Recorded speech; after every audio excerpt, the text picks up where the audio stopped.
The board at the shelter read it plainly in black marker. Today's red list. The letters were steady, stark against the whiteboard's worn surface, and for a moment they held the whole room in a thin, high silence, as if the words themselves weighed lighter than the clock on the wall.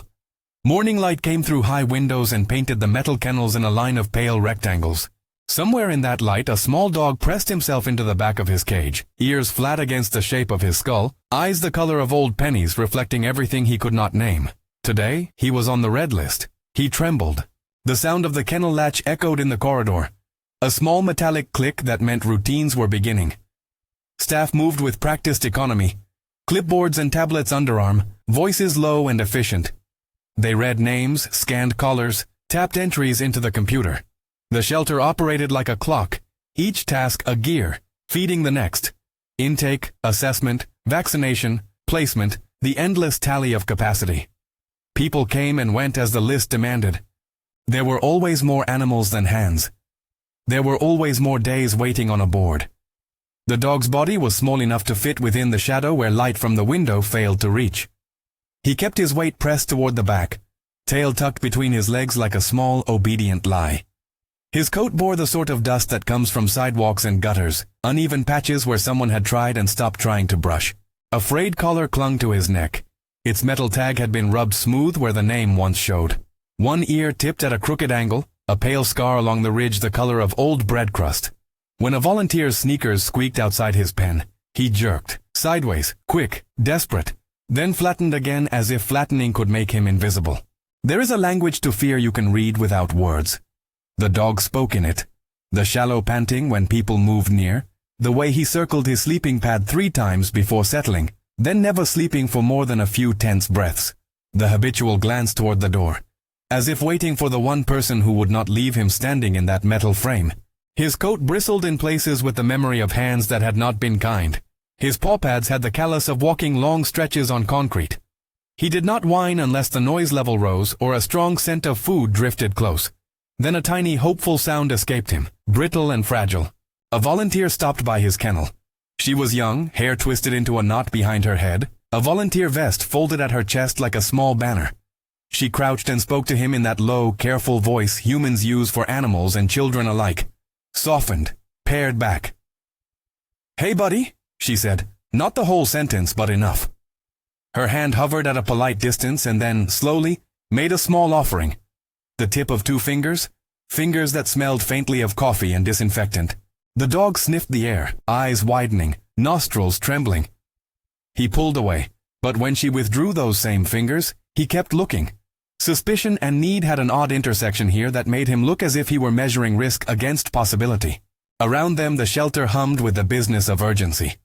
A woman at the intake desk read a printed list aloud. Numbers 8 through 12. Urgent transfers go first. Euthanasia hold expires at 1. 2 foster placements pending. Her voice had the neutrality of someone reciting weather. A man wheeled a cart of blankets past, shifting piles that smelled of detergent and the faint mineral tang of chlorine. A small radio played talk quietly in the administrative office where the light was dim and the paperwork thick. The clock clacked on the wall, and each tick felt like a footfall approaching the end of a time measured not by years, but by a thin whiteboard note. Outside the shelter doors, life continued unknowing. A bus purred by, bringing riders wrapped in scarves and mourning bags. A child pointed at a puddle that caught the sky. A woman with earbuds moved with the implacable certainty of someone forged from a commute. Indifference stepped by in many forms. A glance at the shelter sign, a snapshot taken for social media, the way the sidewalk carried on, unconcerned. Inside the word, today, folded itself into a mechanism. Now or not. The red list announced a window that would not be extended. There were signs history had made on the dog's body, not tales but annotations. The collar's wear told of time spent tethered maybe to less than gentle hands. 2 teeth were nicked from chipping against a hard place. A small bald patch along his spine showed where an old fever might have come and gone.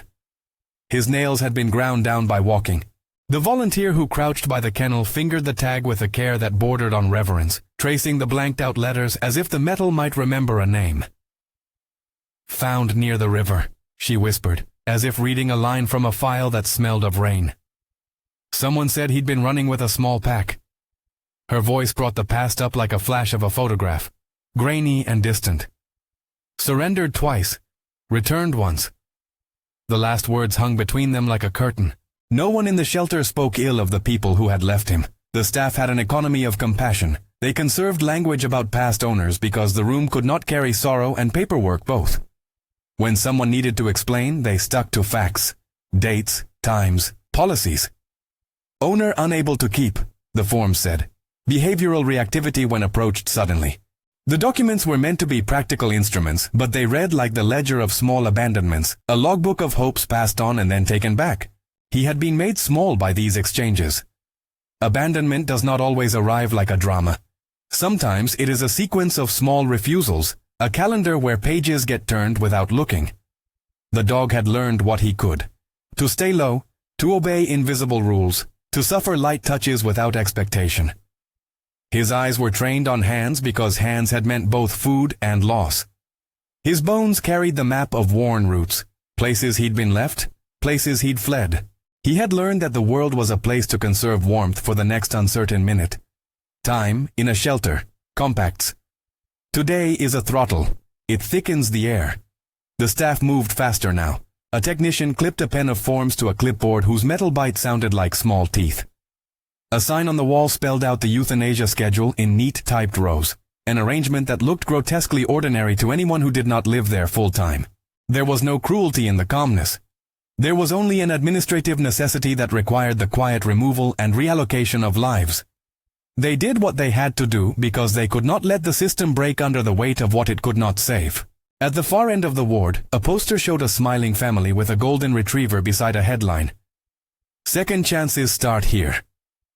The poster's optimism felt like a suggestion rather than a promise. A staff member who had been there for years walked by, the map of tiredness in the lines around her mouth. She paused at the dog's kennel longer than she usually did and read the small notes on his chart. Reserved? No. Behavior. Avoids touch. Resource guarding. Freezes when lifted. She set her palm against the cool wire for a gesture of solidarity and then moved on, as the list demanded. In the corner, a small radio station volunteered a segment once a week. Pets of urgency. The host would highlight animals needing urgent homes. And once that broadcast had brought a family into a shelter one Thanksgiving. A happy collision, so the staff kept doing it. The dog had been on the segment weeks ago. A call had come in from someone interested in adopting, then confirmed they could no longer proceed. Those bright, hopeful calls had the aftertaste of disappointment like soda that was too sweet. The volunteer watched him for a long minute and leaned in as if to gather the whole animal into her words. He flinches when a hand comes down fast, she told the passing technician, low enough so it didn't carry to other cages. But he watches people a lot. He looks like he's always waiting for someone to leave. The technician nodded, reading the phrase like a weather report. That's typical, she said.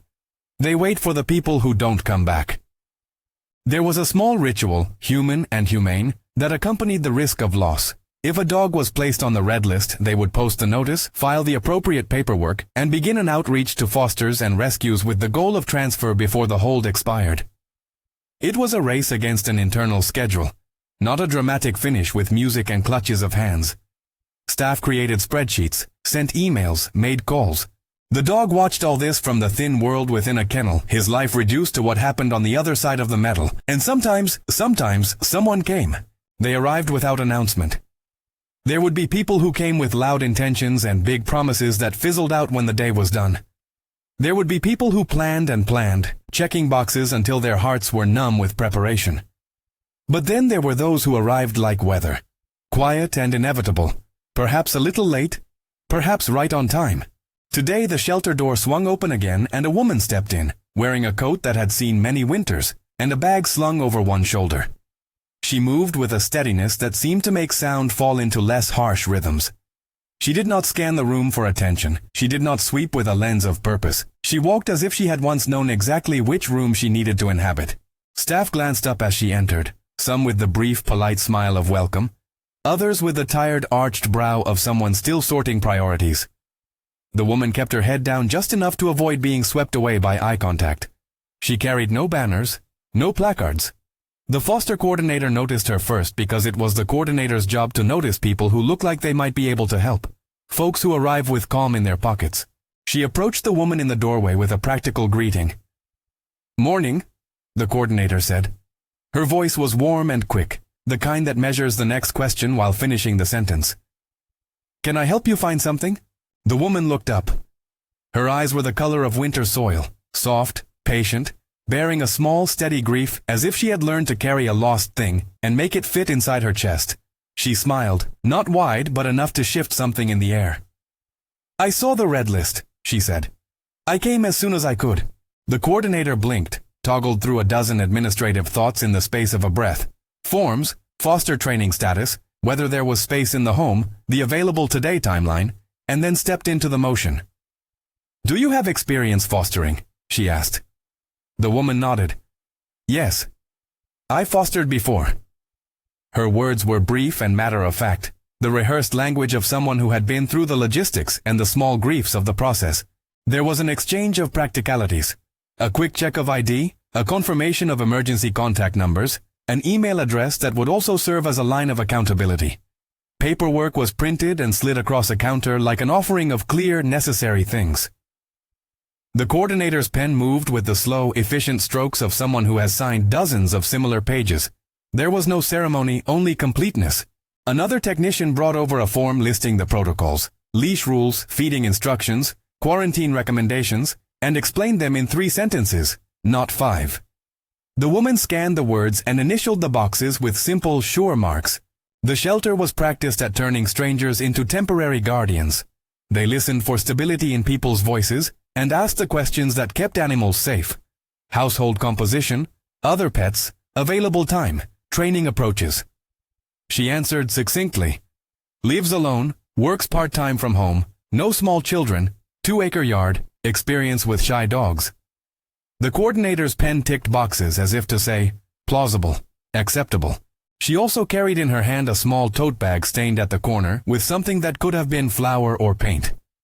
There was a scarf wound inside it, worn at the edges. It spoke of a domestic life, of hands that did things in small, necessary routines. There was a moment, unspoken, where the coordinator weighed the urgency on the board against the woman's readiness. The red list was a blunt instrument. It did not make moral choices so much as force them. She looked again at the board, at the word today, and then back at the woman. "If you're willing to foster for a minimum of 2 weeks with daily updates," she said, careful to keep policy in the phrasing, "we can start the transfer paperwork." The woman nodded. She did not look triumphant. She did not look like someone who had come to be a hero. She looked like someone whose life contained a soft ache that had room for other aches to belong. In the corner of her eye, a small tattoo on her wrist, an outline of a paw, gleamed faintly, perhaps a reminder of a dog once loved and gone. "I've lost one before," she said, not as explanation but as an appended fact, a quiet footnote. "I don't want to let another go without trying." It was not a story told at length. There were no flashbacks, no anguished declarations, only a candidness that had the feel of a person who had been broken and reinforced, carefully and kindly. The coordinator looked at the woman, then at the board again, then at the dog a few steps away, compressed behind the wire. Decisions like this are small miracles, or small administrative acts depending on the perspective. The coordinator made a move that mixed empathy and process. She placed a sticky note by the dog's name and wrote in thin blue ink, "Potential foster, arrived." The notation was both official and hopeful. "All right," she said, handing over the leash and a release form. "We'll prepare him for transport." News moves through a shelter like a current. The whisper travels from pen to pen, from kennel to kennel. Volunteers glance up, a little relief softening their faces. The dog that had lived close to the edge of the board's notice felt that change as a scent on the air, the quiet rearrangement of the room. He did not understand the paper, or the signatures, or the sticky note that suddenly promised a different cadence. He felt only what dogs feel, the approach of different hands, the change of breath in the room, the altered rhythm of people who might mean safety. The foster woman approached the kennel slowly, as if she were learning a new language with each step. She did not talk loudly, she did not make promises. She crouched down at a distance, folding herself into a smaller shape, one less imposing than a standing person. Her eyes met his with a steadiness that did not demand reciprocity. She rested her palm on her knee and let her fingers hang loose. A non-threatening alignment for a first contact. "It's okay," she said softly. A plain sentence that did not pretend to be a cure. For a beat, nothing changed. The dog froze and unfroze, like a small animal deciding whether the world was a trap or a cushion. He followed her hand with his gaze, counting fingers as if each finger were a promise. His breathing was shallow, so shallow you could have mistaken it for stillness. She did not reach into the pen. She did not move too fast. She let him set the pace. A volunteer stepped back to give them space. The coordinator watched with an invisible ledger of logistics in her expression. She kept her clipboard tucked close as if it could be folded over the animal like a blanket. The intake tech unclipped the leash and handed it, the metal clip glinting in the pale light. Paperwork summoning signatures lay in a neat stack nearby. Behind the facilitator's calm, the board's letters still hummed, today's red list. Time had been carved into a line and now someone was attempting to redraw it. The first contact was a negotiation written in small movements. The woman extended her hand an inch farther, palm up, fingers soft, offering scent without pressure. The dog's nose brushed the air and then came closer, cautious as a promise. He sniffed the cuff of her coat, then her bare skin, tasting the faint salt of sweat and the ghost of soap. He did not leap, did not bolt. He did not bite. He simply inhaled, as if cataloging the information necessary to proceed. She remained steady. In the shelter, patience is a skill like any other. Practiced, learned, sometimes hard-won. She had learned to hold the space where fear could shift, without forcing the shift along. She waited. The dog, who had been doing the arithmetic of abandonment for so long, made a small calculation. Human hand offered, no sudden movements, scent of other dogs, and the softness of a stranger who smelled like tea and worn blankets. He took a step forward, then another, hips low, eyes cautious. He licked the edge of her knuckles once, an almost shy gesture, and then withdrew his tongue as if embarrassed. It was the briefest of breakthroughs. The shelter seemed to inhale. The coordinator's hand tightened on her clipboard for a moment, then relaxed. There would be photographs to take for the transfer file, a quick microchip scan, a vet check to make sure no hidden ailment could complicate the foster's care. These tasks were necessary, and the room re-engaged in them with soft, efficient motions. The leash clipped on with a soft clack, and the woman reached for it with deliberate calm. Yet even with the leash, the dog remained cautious. He did not fling himself into the woman's arms. He did not bend his whole being into the creature who had come to save him. He simply stood, a thin shiver still running through his ribs, and let the woman loop the strap around her wrist as if anchoring herself to a future that had not yet arrived. The small intimacy of that loop felt like a promise made with measured words. They filed past other kennels where dogs watched them go with a mixture of envy and indifference. Some dogs lifted their heads, others pressed back into the comfort of their beds. The foster woman kept her voice a low murmur, occasional words she did not intend to disrupt. Good boy. Easy. We got you. They moved toward the exit where a volunteer bottle fed a small bowl of water. The dog lapped a little, eyes never leaving the woman's face, like someone double-checking that the plan hadn't vaporized. The corridor opened to the front desk, where the coordinator quickly ran the necessary checklists. For every act of compassion, the shelter required a paper trail, a skeleton of order beneath the flesh of mercy. The woman signed where she was needed, initials collected in tidy columns. She provided an emergency contact who would take the dog if something happened to her. She verified vaccinations had been updated. Everything was done in the same small hands, everything folded into the same unit of care. Outside, the sky had turned the hard gray of a day that would not warm quickly. The woman paused at the door, one hand on the handle, the leash coiled like a rope of quiet. She looked back once, not to the board, not to the staff, but to the row of kennels that held a dozen lives humming with potential. And something softened in her face. There was no speech, no tearful goodbye. She did not need to perform sorrow. She had it already. She nodded once to the coordinator, who nodded back with a worn, relieved smile.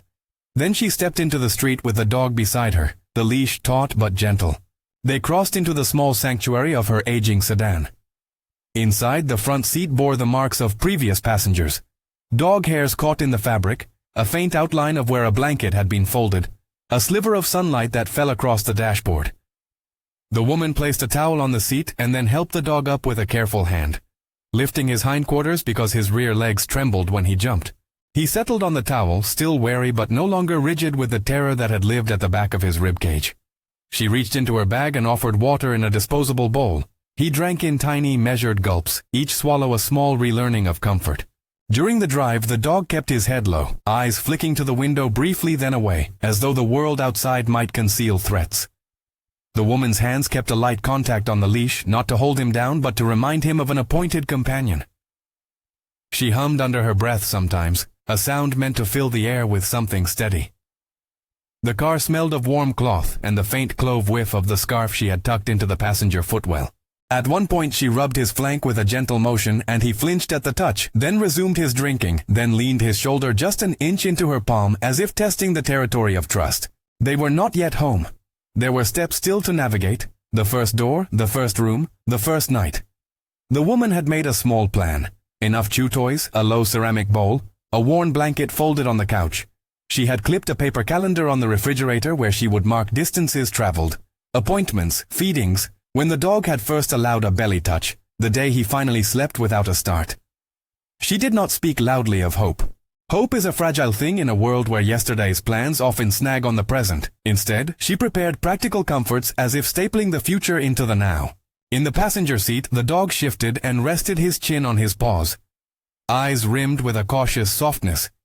He was still smaller than the world around him. But the taut line of fear that had been mapped across his shoulders loosened a fraction.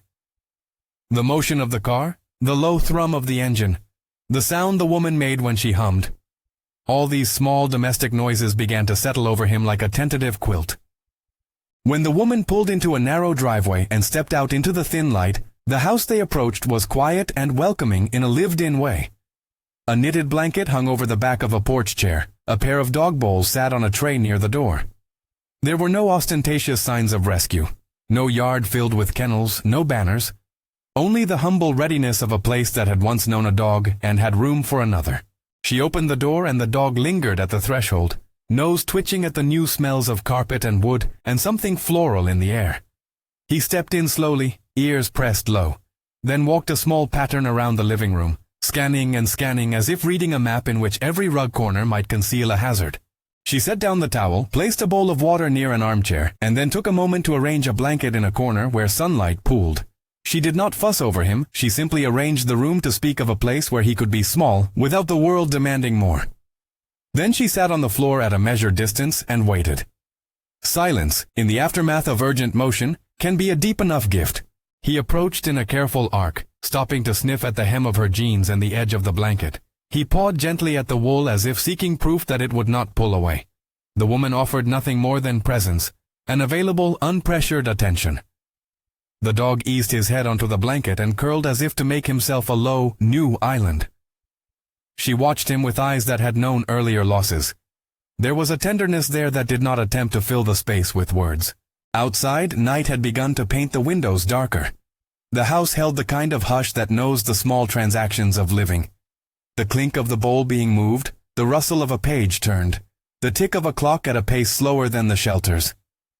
The dog slept fitfully at first, small tremors running the length of him, but he did not attempt to bolt.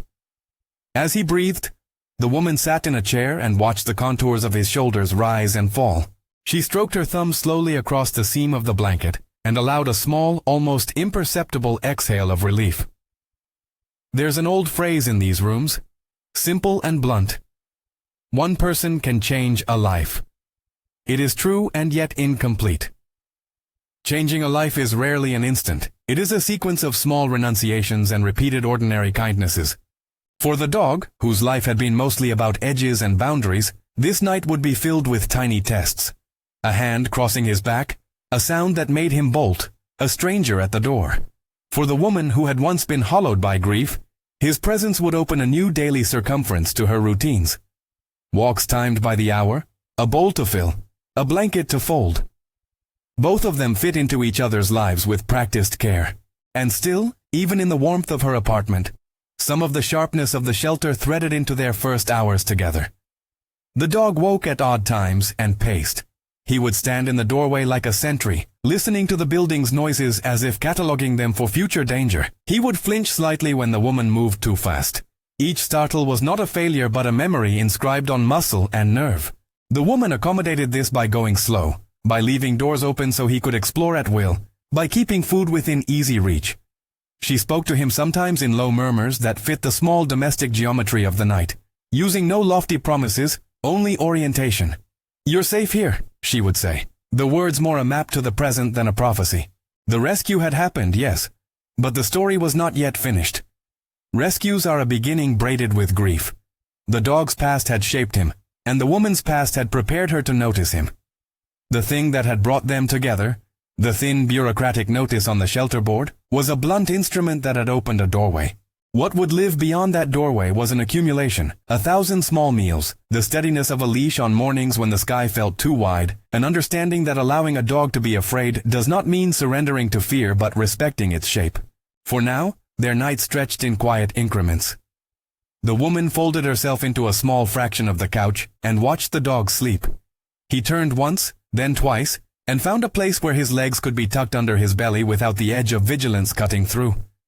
He dreamed perhaps of other times, of running in a small pack near the river, of a bowl left unattended on a stoop, images that flickered like film, quick and incomplete.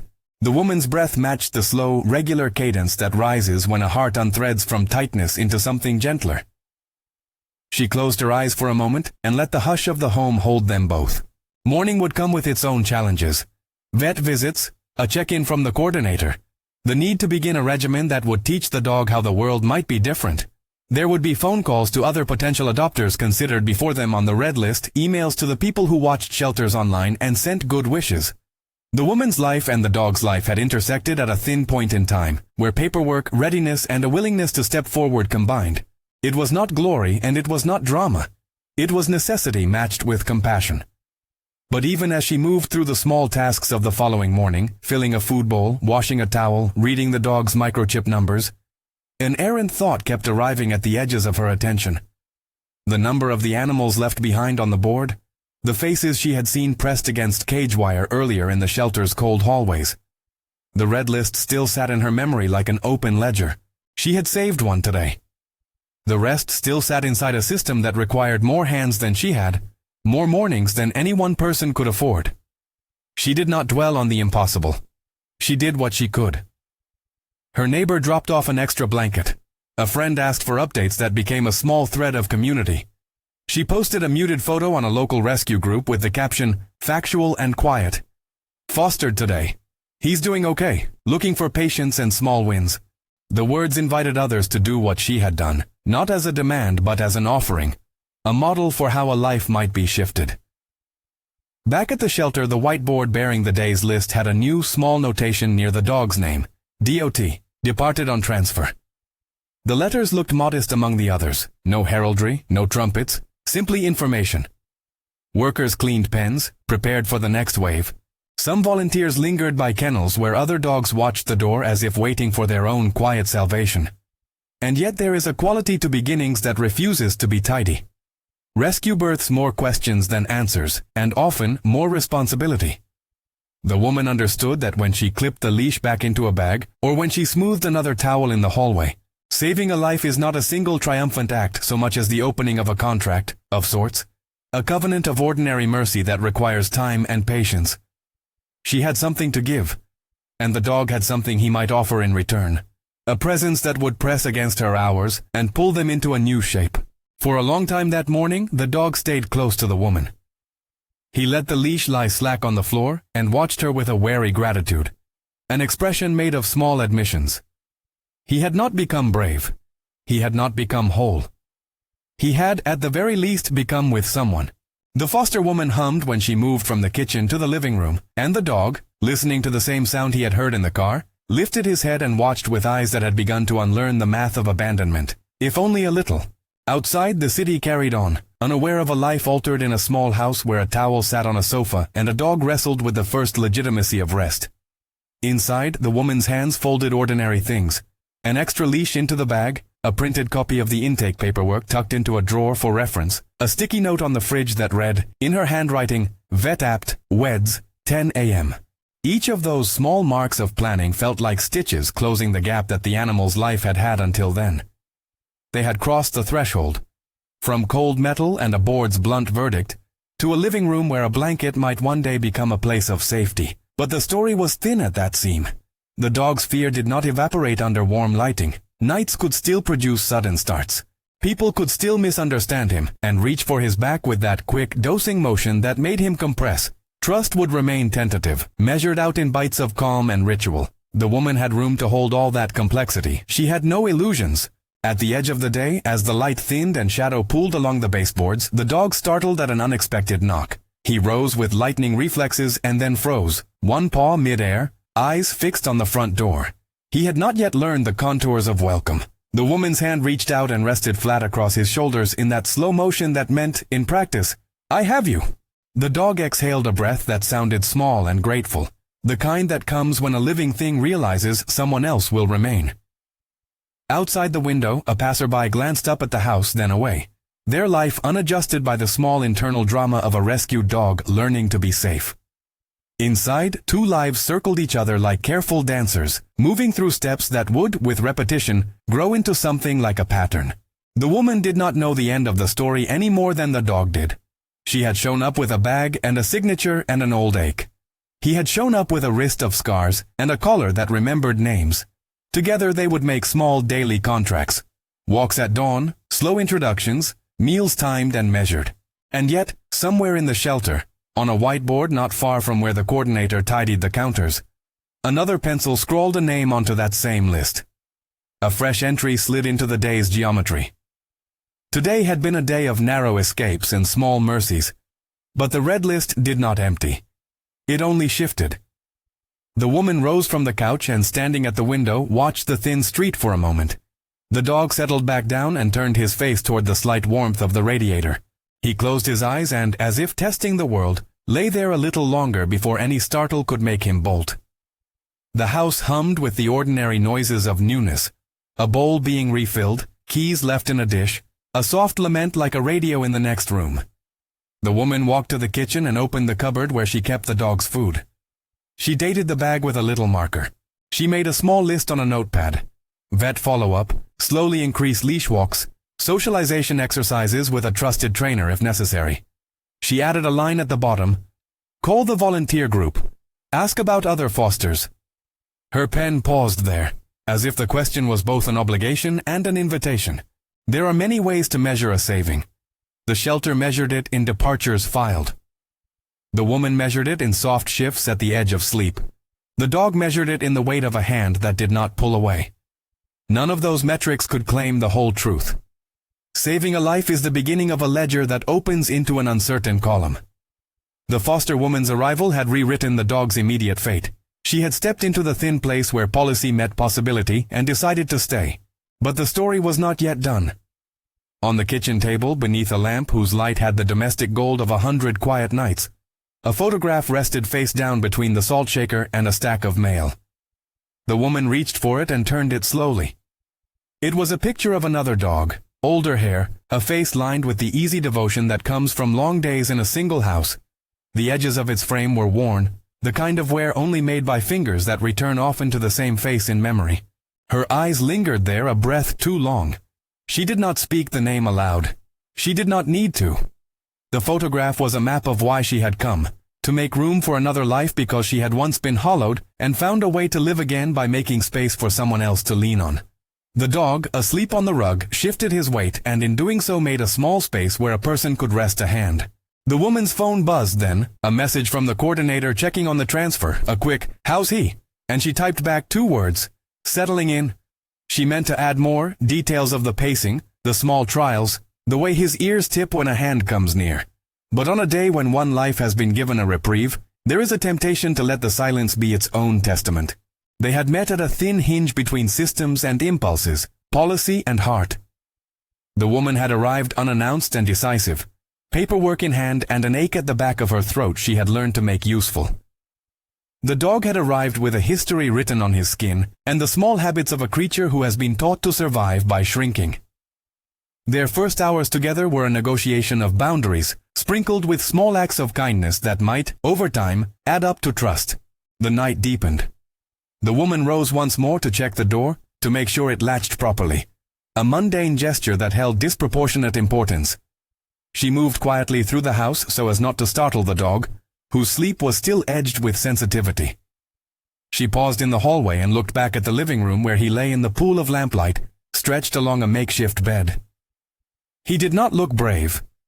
He did not need to. For the first time in a long while, he was not alone in the pressing of the night.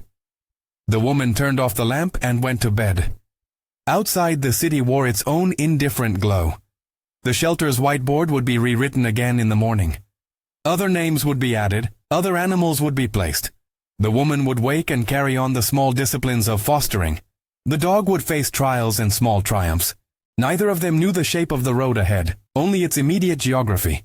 A couch, a towel, a scheduled vet appointment. But for now, as a low lamp burned out and the house gathered its breath, two lives settled into the same small room and learned to occupy space without pressing. The night held, and with it a careful optimism, fragile, ordinary, and possible. If this moment is touching you, consider subscribing to follow more real rescues and quiet recoveries. Morning arrived with a soft gray that felt kinder than the shelter's bright fluorescence. The woman made coffee and filled a small travel bowl with water. She did not rush him. Rushing, she had learned, made fear louder. Instead, she moved through small routines with a steady hand, a towel set by the door, a leash tucked into a bag within reach, the calendar on the fridge marked with the vet appointment. The dog watched her, head lower now but not bowed, as if he had learned the shape of her motions and found them less alarming than the ones he'd known before. At the clinic, the receptionist greeted them with the practical warmth of people accustomed to appointments and fragile things. The vet performed the check with efficient kindness, ears and eyes, a lift of the lip for teeth, a soft pat at the flank that made the dog flinch and then relax because the touch did not hurry him. The microchip beeped, a small mechanical heartbeat that affirmed the facts on paper. Vaccinations were updated. A small skin irritation was treated with a topical that smelled faintly of medicine and citrus. None of it was dramatic. It was, in its way, a litany of repair. Things the dog had carried stoically on his skin and bones that could be eased now. When the vet gently lifted his paw to trim an overlong nail, the dog startled and then steadied, leaning a fraction into the woman's fingers, the first small measure of consent. She spoke to him in that low tone she had used at the shelter, and her voice, like a soft instrument, seemed to match with the clinic's rhythm. The technician took a photo of his chip number and slipped a printed page into the woman's file. "He did well," she said simply. "We can work on the rest slowly." The woman nodded, grateful for the calibrated hope. She paid the bill and arranged a follow-up for a basic behavioral consult, not because he was a problem, but because she wanted tools, gentle methods to help him expand his comfort. Back at the house, the dog explored corners he'd only sampled at the edges. Under the coffee table, beneath the throw rug, along the back of the couch, the woman set out 2 bowls, one for food, one for water. She folded an extra blanket and left it in a sunny patch of floor. He inspected each object as if cataloging allies, the blanket's fibers, the weight of the bowls, the scent a friend left in the collar. He ate a little more that afternoon than he'd managed in the shelter. Food in these early days was both sustenance and shorthand, a line of care made visible. Word moved the way it does now. A quiet post on a local rescue group, a picture of the dog curled on the towel with the caption, "Fostered him today. He's nervous but eating. Any tips appreciated." Replies came, some practical, some kind, a neighbor offering a soft crate no longer in use, a trainer recommending a calm class, an elderly woman who wrote, "Thank you for taking him in." The replies were a patchwork of small help. None solved everything, but together they gave the woman a sense of community like kindling for a slow-burning fire. The days folded into a pattern of tiny tests. The woman sat on the floor, letting him approach on his terms. Sometimes he would leap into her lap like a cat surprised by its own courage. Other times he would skirt the perimeter and flinch when her hand moved too quickly. Once, when the sound of a delivery at the door made him bolt half to the hallway, he pressed himself into the space near her feet and trembled. She did not scold.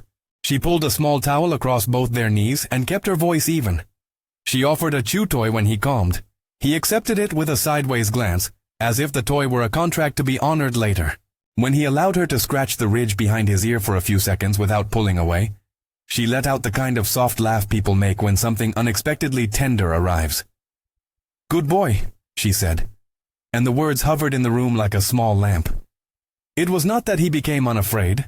It was that the architecture around his fear began to change. Walls softened to drapes, rooms extended by reliable rituals.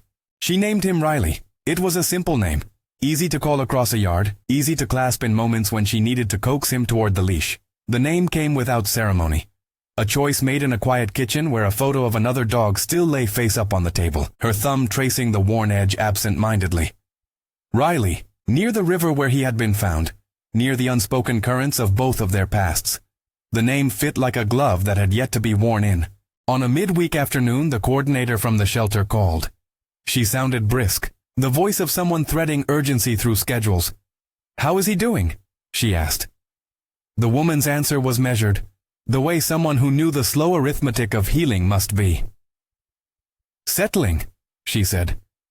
"He started to let me scratch behind his ears yesterday. He startled at a knock this morning but calmed faster than I expected."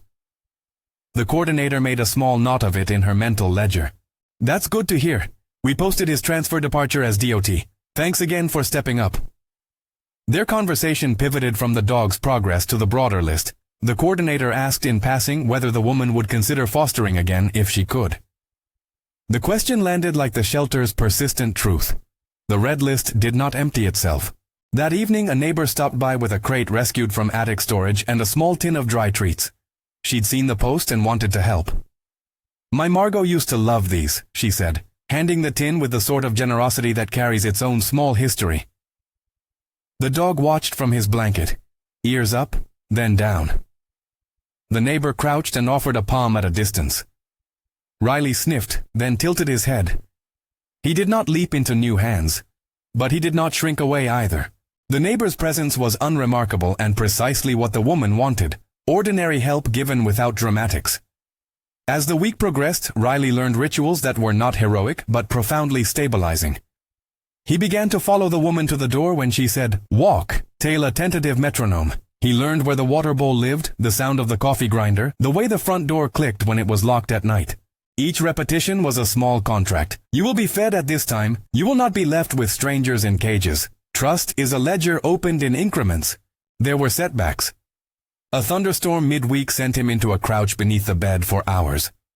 He swallowed the woman's offered food because hunger commanded it, but he would not come out until the rain had softened into an afterbreath. The woman sat at the threshold and hummed the way she had on the first ride home, a low, steady sound that anchored the space. She did not force him. She waited with that particular patience born from experience. Loss had taught her how to be present without trying to fix everything at once. At the shelter, life moved on in parallel. New names appeared on the board. Volunteers rearranged schedules to answer fresh calls. The coordinator sent an update. A small success story had inspired a call from a local foster group, which meant the shelter could defer a few more deadlines. The woman read the message and felt both small pride and a heightened awareness. Rescue is contagious in the best sense. It ripples outward. She wrote back a short thanks and included a recent photo of Riley asleep with his head on a towel, one ear flopped in a way that made him look permanently puzzled. A volunteer replied with a string of heart emojis. Another offered a link to a behaviorist who worked with shy dogs. One afternoon, Riley surprised her by curling fully onto his side and exposing his belly for the first time. The gesture lasted only a few seconds. She did not rush to touch. She let the moment have its own breath. When she reached out, he allowed her palm to rest on his ribs. She felt the quick little beats of muscle under skin, a life exact and present. There was an astonishment in the simplicity of that trust. It was neither complete nor perfect, but it was earned and given. The woman began bringing him to short, supervised visits at the shelter on weekends as part of a plan to help him acclimate to the presence of other animals and people. They went in the quieter hours when traffic at the intake desk was manageable. Riley responded to the shelter as if reacquainting with a past self. Alert, wary, curious.